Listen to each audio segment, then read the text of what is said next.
All right, welcome to lab number 9, identifying uptrends. The purpose of this lab is to utilize the trend identification process to help us identify uptrends.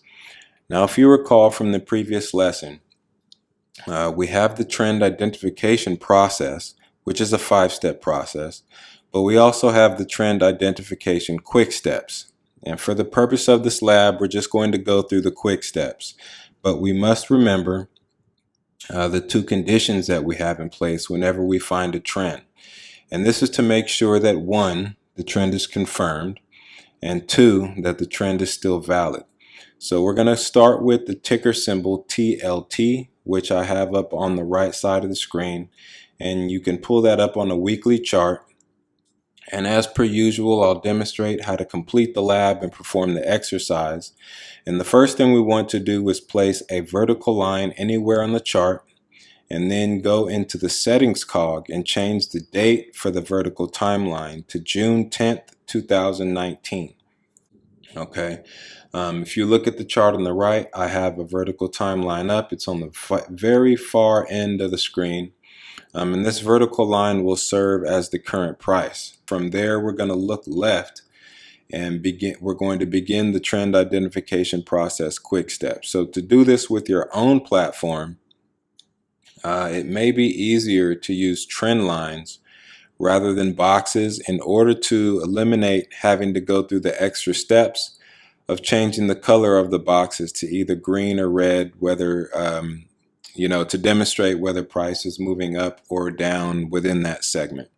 So ideally, we just want to keep in mind the important part is that we are precise in identifying our swing highs and lows. That way we can accurately determine what price is doing. So whether you choose to use a trend line or boxes, that's entirely up to you. But again, trend lines would probably be easier. But from right to left, you want to start at the highest point and then drag your trend line to the lowest point. And then before the price starts to go back up, remember we're going from right to left, and then next after that we want to draw another trend line from the low point that we've identified to the next high point, bearing in mind that where one segment ends, the next begins. So you want to make sure that there are no gaps between your trend lines. We want to make sure that our price points are exact, and then we draw another trend line from the high point that we previously identified to the next lowest point. And then once we've done so, we should have 3 trend lines. So I'll go ahead and demonstrate. Let me grab a trend line. We want to start at the highest point from current price, drag that down to the next lowest point before price starts to go back up. And then when we draw that second segment, we want to make sure that where one segment ends, the next begins. So there's no gaps in the trend line. And then we're going to draw out the third and final segment. All right, and then from there, we should clearly be able to see that we have an uptrend. Kind of splitting hairs a little bit, but all right. So clearly we can see that it's clearly visible. Sometimes it may not be. You may have to do this mathematically as opposed to using lines, which is a bit more linear. But we can clearly see that we have a low, we have a high, we have some pullback, and then price breaks through the previous high, confirming that we in fact do have an uptrend. And then we can see that the uptrend is still valid because price has not crossed back below the controlling swing low. Okay, so those are the two conditions that we want to make sure are being met anytime we're identifying a trend. All right, so we first check the first condition, make sure that price has crossed above the swing high to create the uptrend. And then the second condition, we want to make sure that price has not crossed below the higher low. And if it ever becomes obscure or it's not easily visible, you can always take a price point and plot that on your high, and then take another price point. You can plot that on your higher low or controlling swing low. And from there, you can see that price has crossed above that price point. And you can also visibly see that price has not crossed below the controlling swing low. And then again, you can do that in the event that it's not clearly visible after you've drawn the trend lines. Okay. So those are two linear methods you can use. And then of course, if that doesn't work, you can always use the mathematics and simply calculate the price point. If we were to place the cursor here, if you look over here at this box, you can see that the high point is 126.69. And then in relation, you could compare that to wherever current price is to verify whether or not you have a confirmed uptrend. And then likewise, you can verify whether or not the uptrend is still valid by checking the price point of your controlling swing low. Okay. All right. So go ahead and pull up on your chart. Take your charts to Amazon, AMZN, and go ahead and pull Amazon up on a daily time frame. You'll have a chance to try this on your own. And again, to create a common starting point, place a vertical timeline anywhere on the chart, and then go into the settings cog of the timeline and change the date to September 5th of 2018. And then once you've got your timeline up, you'll have to drag the chart to the left in order to find where, in order to locate the vertical line. And then drag the chart a little bit further to the left in order to get the vertical line on the right side of the screen, and that way you have some space to the left of the timeline to work with. And this is where you're going to identify your trend. All right, so you're basically going to imagine that the vertical line is current price. You're going to draw the three most recent segments, connecting them with a trend line. And again, it may be easier to use trend lines rather than boxes, so you don't have to change the color of the boxes. And next, you want to confirm the trend by checking both conditions to ensure the trend is valid. And then the second condition you want to check to make sure that it's still intact. So just to recap, in order to confirm that it's valid, you have a low, you have a high, then you have a higher low, and then you have a higher high. You want to make sure that in order to validate the trend, that price crosses above the high, making a higher high.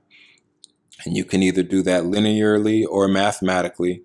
And then in order to determine whether the trend is still valid, you want to make sure that price has not crossed back below the price point of the controlling swing low. And you can do that either with a price point by going into your tools and picking out the price line, or you can do it mathematically and just calculate the price of your controlling swing low in relation to current price to make that determination whether or not the trend is still valid. All right.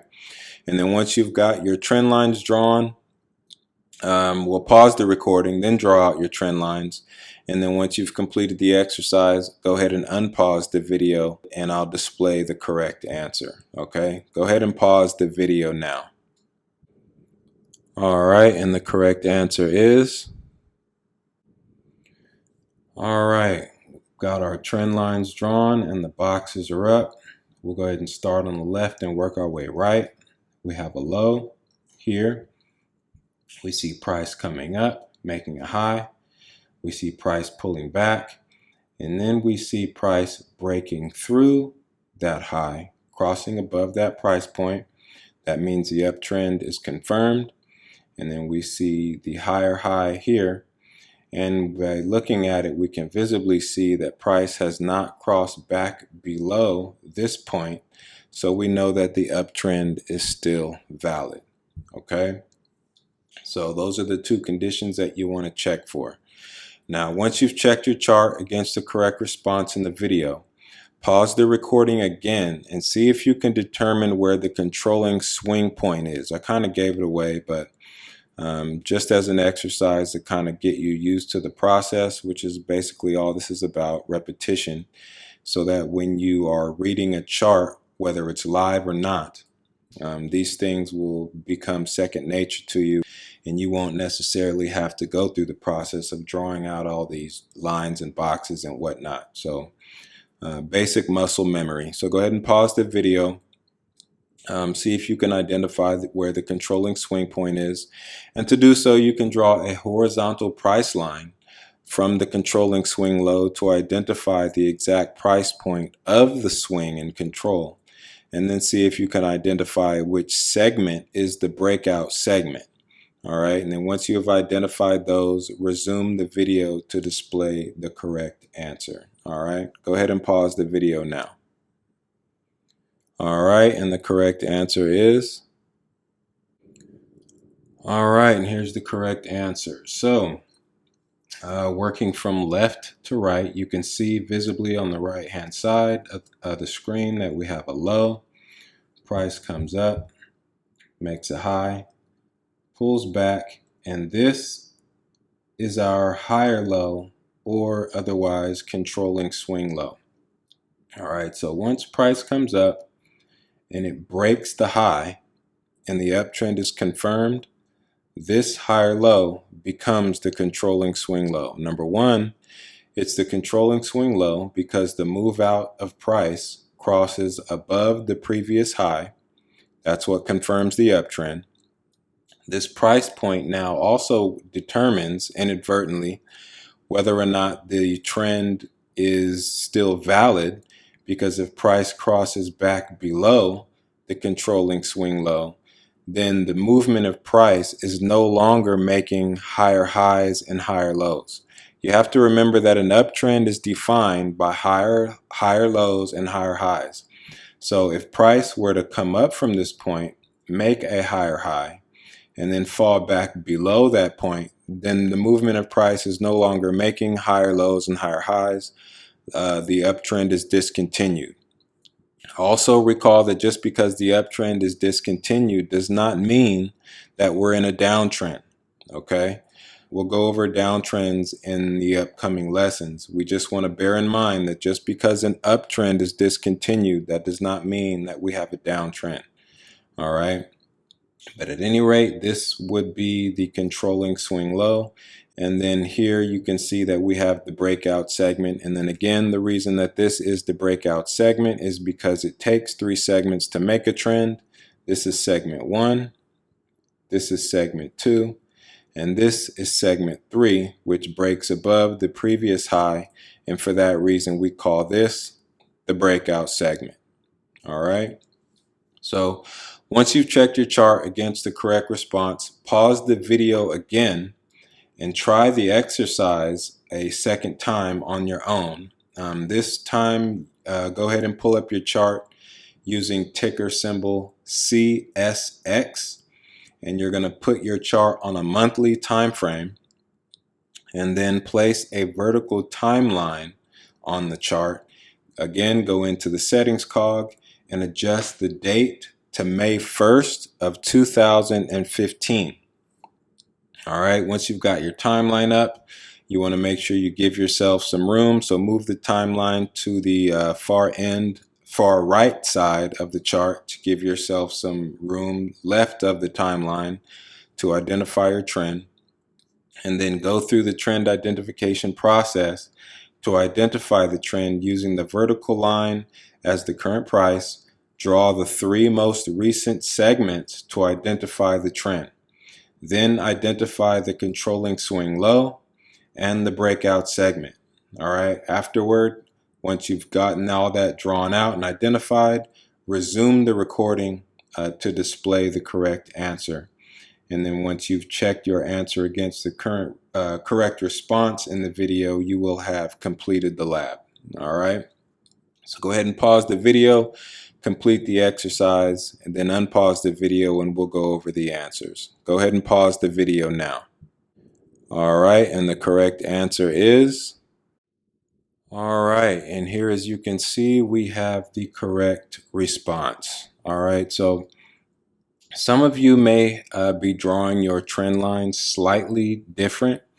For example, you might decide to go a little more granular or be a little more refined with your trend line. So let's say you have this high. Some of you might be coming down here to this low, then this high, then say maybe this low and this high. Don't worry if your chart doesn't look exactly like mine.